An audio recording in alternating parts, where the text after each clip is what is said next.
having more predictability and simplicity in the business where there's like a straight through line from prospecting, sales, account management, and account fulfillment. Those are the core elements of the business that I'd advise on. Welcome to the Happy Clients Podcast, brought to you by Dot & Company. Whether you're a virtual assistant, an agency owner, or a client-facing account manager, we all deal with clients. Lucky for you, client management is what we do best. Now, let's dig in, chat cam life, and have some fun along the way. Cheers to happy clients. Well, Alex, welcome to our podcast. We're pumped to have you. We want to hear all about you, Alex, and your story and how you got here. So why don't you take it away and tell our listeners all about you? Tell us everything. Yeah. Wow. Okay. Well, we're going to be here for a while. No, I'm just kidding. First off, Katie and Taylor, thanks so much for having me. Really appreciate it. Excited to be here with you.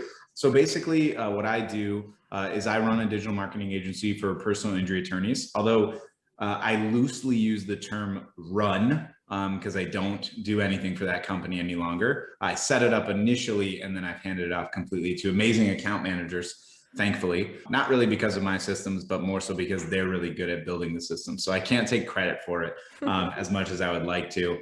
Kind of fell a little bit ass backwards into it. So I still do have clients that are attorneys. I don't know what constitutes running a marketing agency versus being in the freelance side of things. We do have clients we've been working with since 2010, which is pretty amazing when you consider it. We run Google advertising for personal injury attorneys. And because they make so much money per case, you basically just have to give them 2 quality cases a quarter, and they're going to be more than happy and satisfied to never leave. Cool. That's pretty much what happens, which is great. It's a great experience for me, but it allows me to focus on my main focus, which is prospecting on demand. Prospecting on demand is a mentorship program and community for agency owners and coaches, mostly agency owners though, looking to build a business more efficiently, not just scaling for the sake of scaling, but looking to build a business that isn't really just an imprisonment in another job. It's funny how most entrepreneurs want to create time and financial freedom, but basically every decision they make is based solely on financial growth instead of the time availability that they really have, out of fear of handing off to other account managers, or they have to do everything themselves, or helicopter parenting their clients, or only focusing on revenue metrics instead of profitable gains and how they can free up their time. So we kind of go in a different angle than a lot of other coaching programs that are like, we'll help you make 100 grand in 90 days. We're just here to help you build a better business. That's what we do.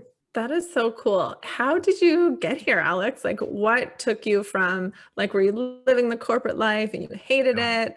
Or were you born an entrepreneur? How did you kind of get to this freelance entrepreneur coaching mentor life? Yeah, so keeping in mind that I've been running a marketing agency and or coaching for over a decade, it's hard to synthesize all of it super fast, but I'll do kind of like an overview and then we could dive into any individual part. When I was in high school, both of my parents were entrepreneurs, and it really inspired me to do something that I was passionate about. But even with that, I don't think I had the drive in high school to put in the work necessary to be an entrepreneur. I wanted to go a more conventional route. I wanted to either become an attorney, which is how I ended up working with the attorneys, or I wanted to do psychology. And then I kind of went into the middle, which was criminal psychology. And I learned a lot about it. And I spent 4 years at UCF seeing if I wanted to do this. And my first externship, as soon as I graduated, I went to a behavioral forensic psychologist.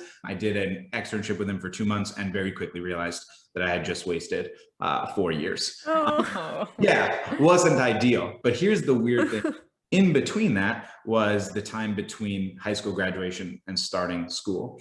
At that time, when I went to school, I thought I was going to do pre-law and become an attorney. My next door neighbor was a personal injury attorney. I went over to his house. I became an intern for him for the summer between high school graduation and college. And I remember his first comment before he started driving was, "Alex, why do you want to become an attorney?" And I gave him that 18-year-old like inspirational response of, I want to make a difference in the world and I want to do something that matters and, whatever it was. And his response was, my mission in the next 2 months is to make sure you do not become an attorney. That was what he said to me. He then went on as we drove from our house in Hollywood, Florida to Miami Beach, Dade County courthouse, why being an attorney is the worst job ever, especially being a personal injury attorney, helping people that are, usually terrible people who got into drunk driving accidents, helping them get out of court or get out of, points or whatever it is. It was a lot to handle and a quick realization. Thereafter, though, basically right away, Facebook had started Facebook business pages, brand new at that time. I think this is like 2009, 10, and then ads started soon thereafter. So he asked me to start posting for him every day on Facebook because he had a belief that it would soon become really important on Google to be posting on Facebook, which obviously he was very right. He understood SEO without knowing what SEO was. And he also understood the value of building and list building and creating kind of this local celebrity style business. So I started doing that, started learning about ads slowly thereafter. And I actually got him to pay me $1,000 a month when I was going to school. After doing that for him for 6 months, he started telling me that cases were coming through from our constant contact emails, and that it was working really well, and he wanted to keep doing it. And this was great side money in college, but I still didn't put the 2 and 2 together. I didn't put the idea that this could legitimately be a business. I was still going to school to become a criminal psychologist. That was my thought. This was just how I was going to pay for school and how I was going to make extra money.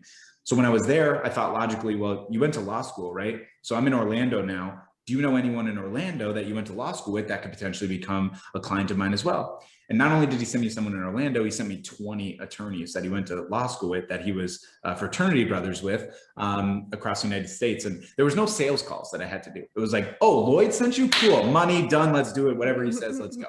So about 10 of these people became clients instantly, and I suddenly had a 6-figure business if I had retained them for a year, which I definitely did not, but I thought I could. And I was starting to make about $10,000 a month. And I was dating my wife at the time, Shira. She was my girlfriend at the time, but we were dating, and I asked her to help me.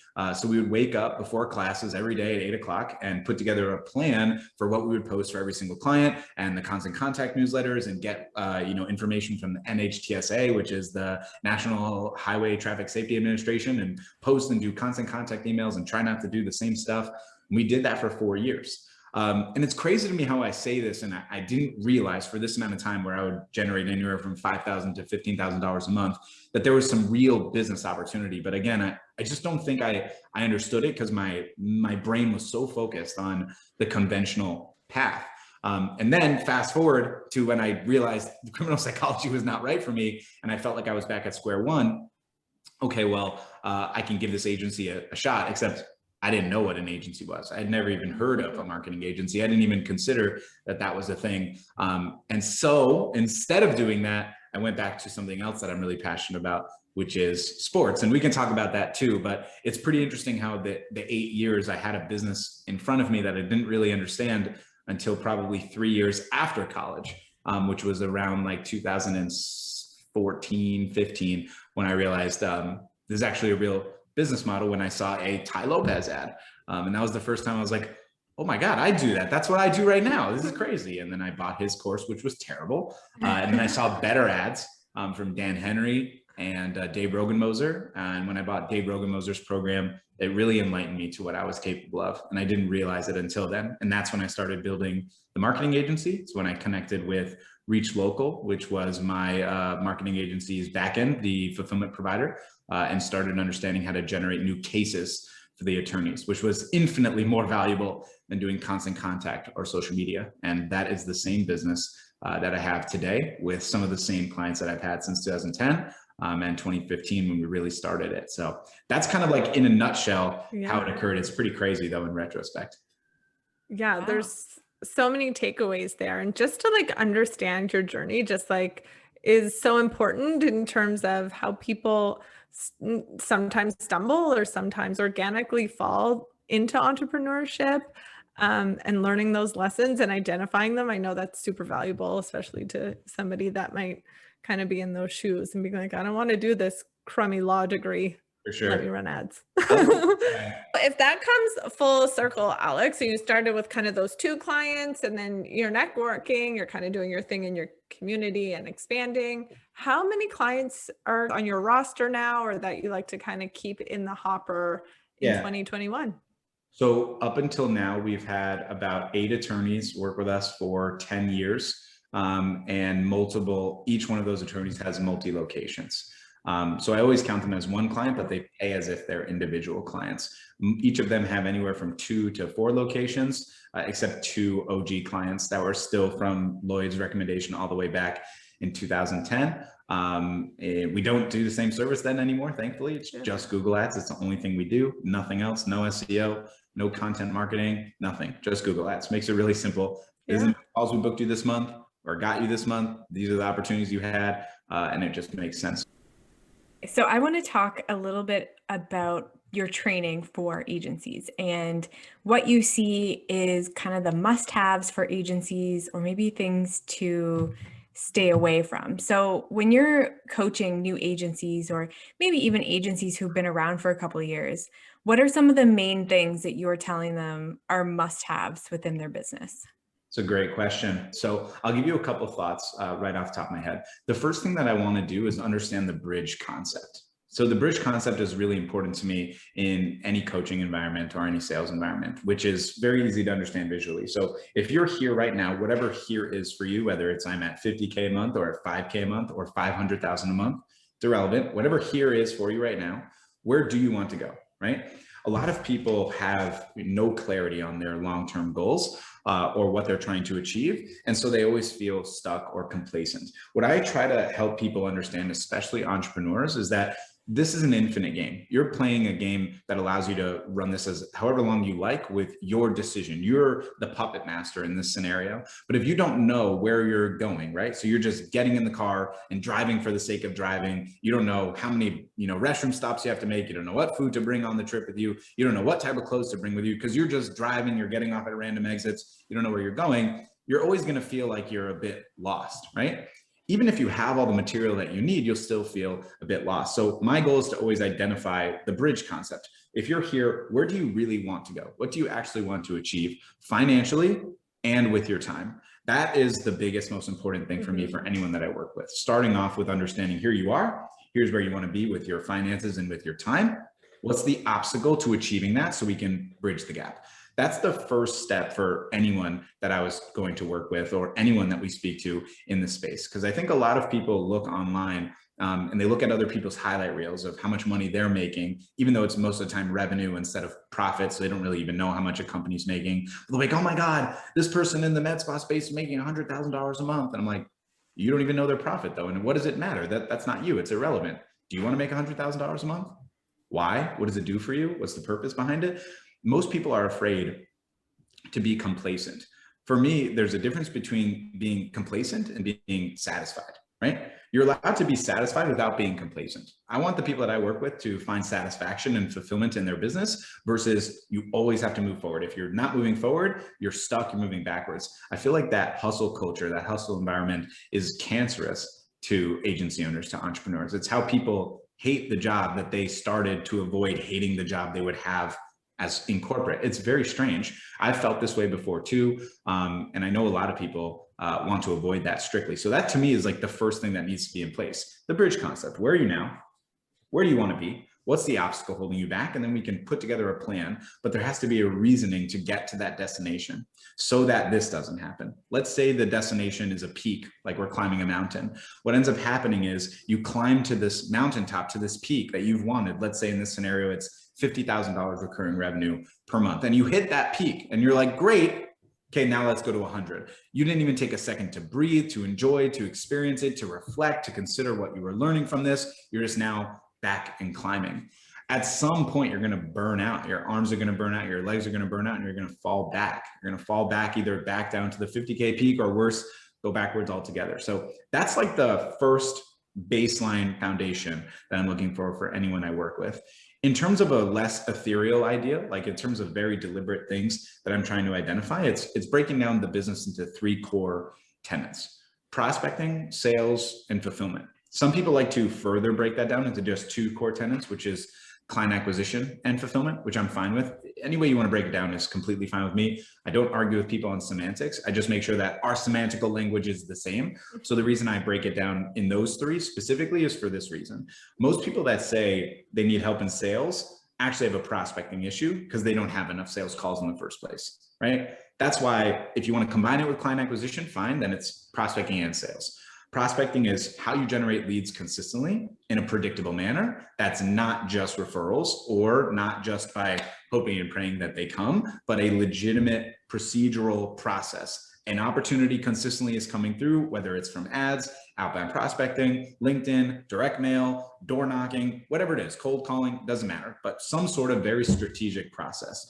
For any company that wants to get past $50,000 a month and they run ads, I just want to make this clear, like it's unbelievably hypocritical to not run ads for your own company, for a marketing company that asks companies to run ads. It's almost mind-blowing how many agency owners are fearful of running their own ads. Like, how do you expect to grow? How do you expect to explain on a sales call? How do you know that this works? Well, you saw an ad, clicked on the ad, you're on this call with me, you're going to pay me money because this is the right fit. That's how it works.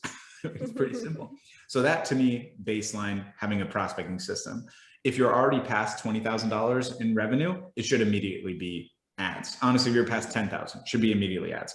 It's not that you should neglect outbound prospecting, but outbound prospecting is always a means to an end, which is having enough revenue to invest 10% back minimum into advertising. That's first. Second is a sales process, not just what happens on sales calls, but ensuring people show up to sales calls. No-show rates in this industry are very high. On average, you'll see like a 70-30 rate, sometimes like 70% show, 30% no show. And that's pretty good. I've seen plenty of people that have it on the opposite, like 40-60, 40% show up, 60% don't show. You have to have a really good show up sequence. My biggest recommendation is have the automations, but having an account manager or an ISA just call day of, like, hey, we're looking forward to your appointment today at this time. Not asking. A lot of people ask. They already confirmed. You don't have to ask. You speak in affirmation, not in question. So, hey, you have a call scheduled with Taylor today at 4. We're looking forward to speaking with you. She's going to have a Zoom link ready for you. We'll see you then. Not, hey, are you ready for your call with Taylor today at 4? Oh, can we reschedule? You're opening the door for them by questioning whether they're confirming. It's a pretty huge mistake that a lot of agency owners do. So sales process doesn't just include what happens on the sales call. It also includes your offer itself. Do you have one specific offer framework in general, or do you have like 17 offers? We like to call this, Taylor and Katie, the Frankenstein agency. It's very common that we see this, where it's like, I have 18 clients, 16 have different offers, and 15 of them have different prices. I'm like, oh my God.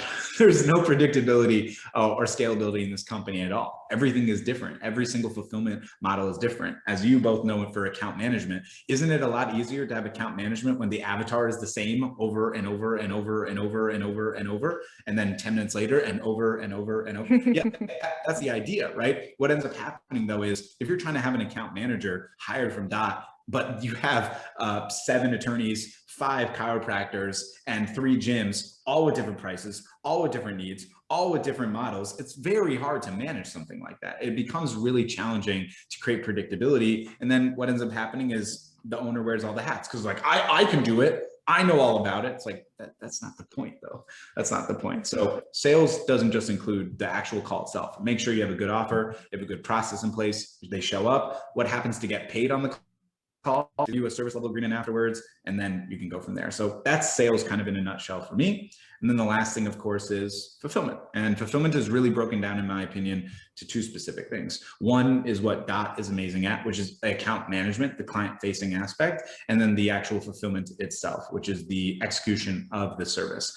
A lot of agency owners get a little annoyed when I say this. I do it mostly for shock value, not in a demeaning or rude way, but it has a good shock value. Like, most agency owners aren't real business owners. They're client acquisition farms.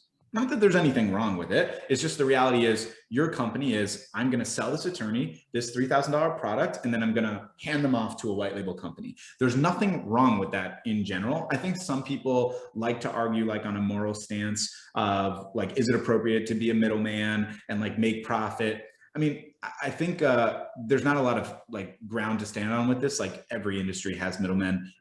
Like real estate, for example, you could buy or sell a home without a real estate agent and save money, but you do it for ease of use. It's the same idea. So I don't think there's like a moral ambiguity or issue with it. I just think it is true to say you don't have a legit company, you have a client acquisition company.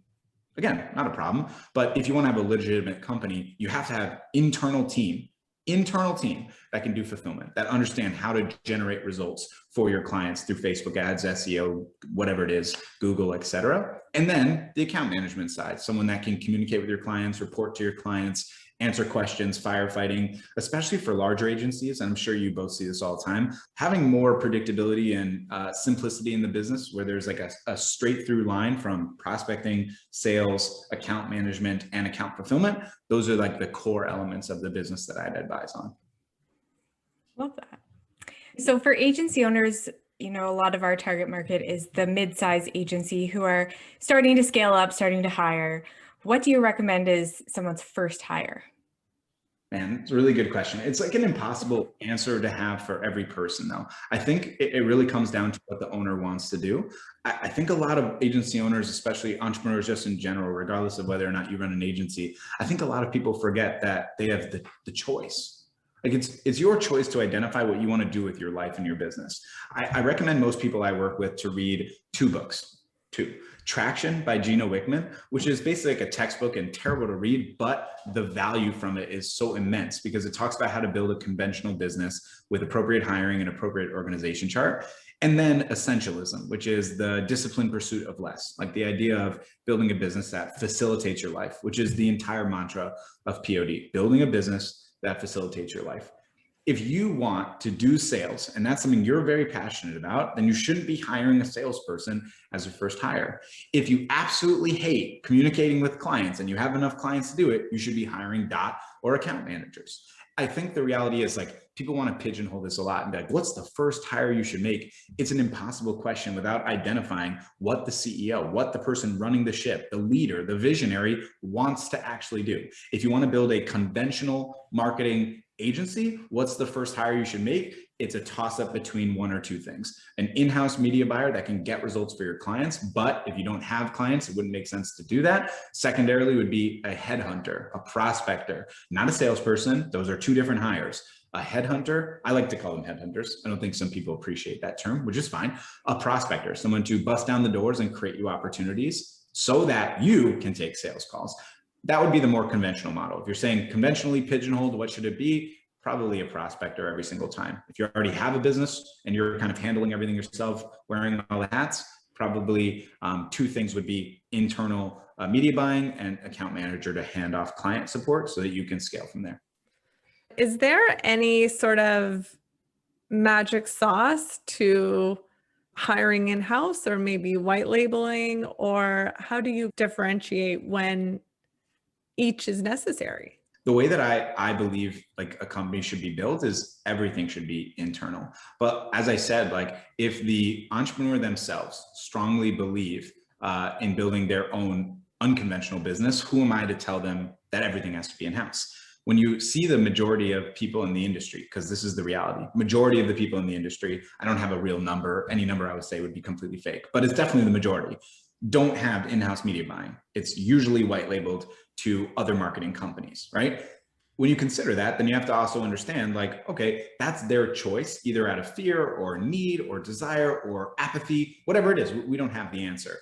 So for me, the one thing I'm pretty, like stringent on is making sure you have an in-house media buying team so that you can legitimately have prospecting, sales, and media buying in-house. If we want to talk about account management, I could see immense value in having a company like that come in, take over the account management and free up a significant amount of your time, go from a level 2 hire that you would get essentially that can kind of manage account management to a level 10 elite hire that understands each element of this company and can ensure that your clients are going to get the highest quality account management.